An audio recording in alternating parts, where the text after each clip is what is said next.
Look, I'm not going to be dour about this. I'm not going to be dour about Baylor losing to Kansas because a lot of teams go to Kansas and they lose. Allen Fieldhouse is where every other team goes to die. This doesn't mean Baylor's a bad team, but there are some glaring holes that continue to be exposed in both wins and losses. A loss is good because you can learn more about your team than a win. I think I do. So I'm not trying to put Baylor basketball down or say that they're out. This is all over, but there are Kansas-like teams that the Bears will run into in March that are going to have these same successes. Baylor won the first half off of really hot shooting. It was 9 for 14 from 3. You've got 42 points from 45 points from Jalen Bridges, the rest of those guys. 42 points out of 45 points from Keontae George, Adam Flagler, and LJ Cryer in the first half. That's not sustainable. When Everyday John down low has not scored, when Flo Thamba has not scored, Jalen Bridges just for the 3, no Caleb Lohner, no Langston Love. That's probably not good. And again, not sustainable to win a basketball game. You're up by 17. There is no way in which you should be outscored the rest of the game by 33 points from being up 17 to lose by 16. And it's exactly what Baylor did. Tale of two halves for sure.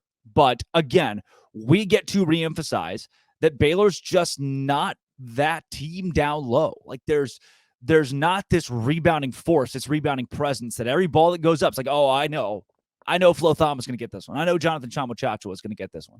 Flo Thamba had 1 point and 2 rebounds.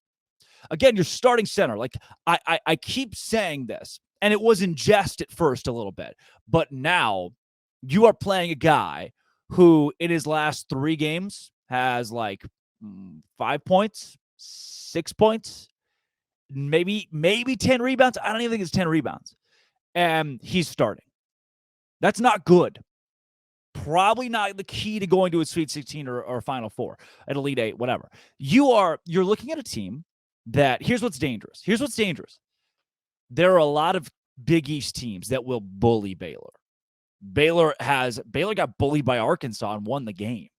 There are a lot of teams that are going to bully Baylor down the stretch. This team could quite easily get bounced in the round of 32 or the Sweet 16, shooting the ball the way they're shooting it. Hey, they've got good shooters. Can they rebound? Well, not all the time. Can they play good defense? Well, not all the time. Keontae George's on-ball defense. It's the first time I've really, let's acutely look at what's happening defensively here in the second half that's making things so bad. Anybody who wanted to just dribble around Keontae George pretty much got to. Like, if they wanted to do it, they got to do it. Like, okay, here's your free ticket to the rim, Keontae says. Where's the help defense? Where's Flo Thamba? Gosh, if I know. Nobody else really down there. They just kind of would drive the basket. Jalen Wilson would get his. He put it up and in. All right, whatever. Damian Harris would get his. DeJuan would get it. DeJuan Harris would get his. It's just like, whenever anybody wanted to get to the basket, whenever anybody's like, oh, yeah. I'm going to take it inside this time. Boom. It's a bucket. So the defense is not great. Someone is going to expose this defense in March. They should. And if you're just relying on three-point shooting, like the way Keontae is shooting in the first half, he's making a bunch of shots. You're going, oh, no. Oh, it went in. All right. Not bad, Keontae. It wasn't sustainable whatsoever because these are very low percentage shots going in for some reason. Second half comes along, very low percentage shots not going in because they shouldn't go in. That's not very fun. Don't love that, honestly. Don't love that. So what is it? You're going to have to ask your post guy. If Baylor wants to win a national championship, they want to go to a Final Four, they still can. This isn't the game, the straw that breaks the camel's back. Baylor's not bad now. I'm not going to make that case. I'm not even going to say that Baylor's not elite now because I've started to come around to the idea that Baylor's an elite basketball team. They've won, 10 of 12, 11 of 13. Like, this is a good basketball team. But there are so many very big areas of shoot, guys. We got to do something here. We got to kind of fill this hole. The fact that the big guys aren't playing very well, and they're not playing very well at a consistent rate. Got to fix the hole that we're struggling to get the ball to the rim outside of Adam Flagler. Got to fix the hole of Keontae George just jacking a bunch of stuff up. When the ball movement's there and we're finding LJ Cryer, Adam Flagler, Keontae George open, that's great. Those guys are great when they're open.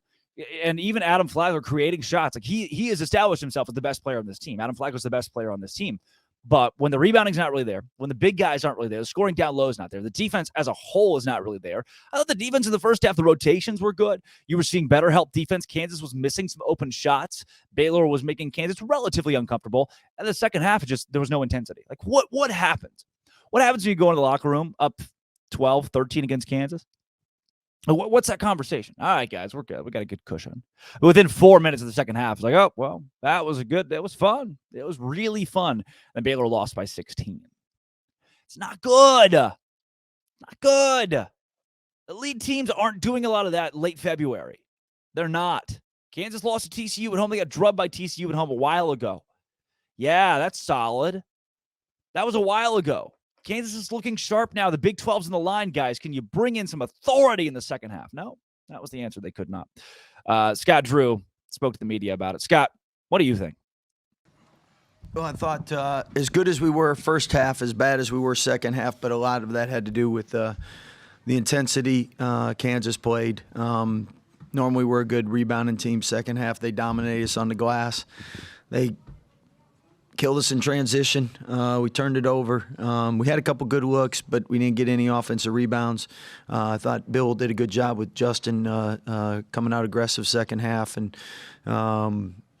obviously we wanted to start fast, and we just never started. So other than that, it was a great game for the Big 12 because you could see first half what we're capable of. I think second half you saw what Kansas is capable of. I think as teams and coaches, you want 40 minutes of that, and that's the goal of, I know us, the rest of the way, is try to get 40 minutes of the execution.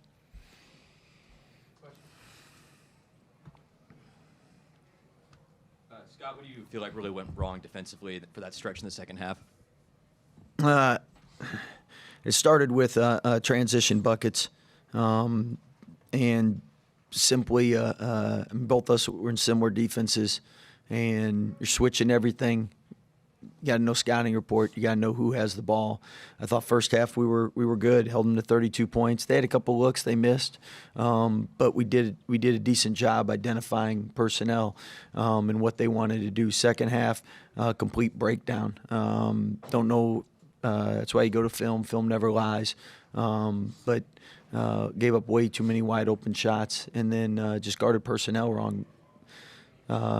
Snowball, and that's why it's so hard to win it on the road in the Big 12. You got great coaches, great players, fans do a great job, and that momentum swings. It's just really hard to get back to doing what you do. With Jalen Wilson in the mid post, and then also driving downhill, how difficult was he to deal with once he got going? Well, I mean, he's a great player, but I mean the goal would be take away his drive right, make it a block charge every possession, make the officials make a call. You get half, he gets half, and that's that. That didn't happen. In the post, we got to do a better job making it harder for him to get it. And then we were late on one or two of our rotations where we should have met him outside the paint.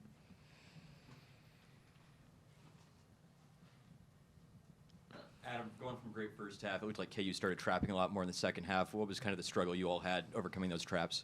I don't think the struggle primarily was offense. It was just more of being the toughest team out there and getting back in transition, guarding the ball, and we didn't do it in the second half. And they exploited that, and we just got to be better. We got to do 40 full minutes. We can't do one half and not the other. So that was Scott Drew after a loss to Kansas. I don't even care. Baseball team, women's basketball team, we don't have to talk about any of that. I don't have to talk about the basketball teams or the baseball team. It's all softball. All it ever should be. They beat Oklahoma for the first time. They beat the Sooners the first time since 2017. They beat the number one team for the first time since 2009. It's a good team, man. It's a good softball team. Fun to watch. Go out and watch them. This has been, always will be. Come back tomorrow. We're going to talk some football, conference realignment, basketball, everything, actually. Locked on. Thanks for making your first listen every single day. Baylor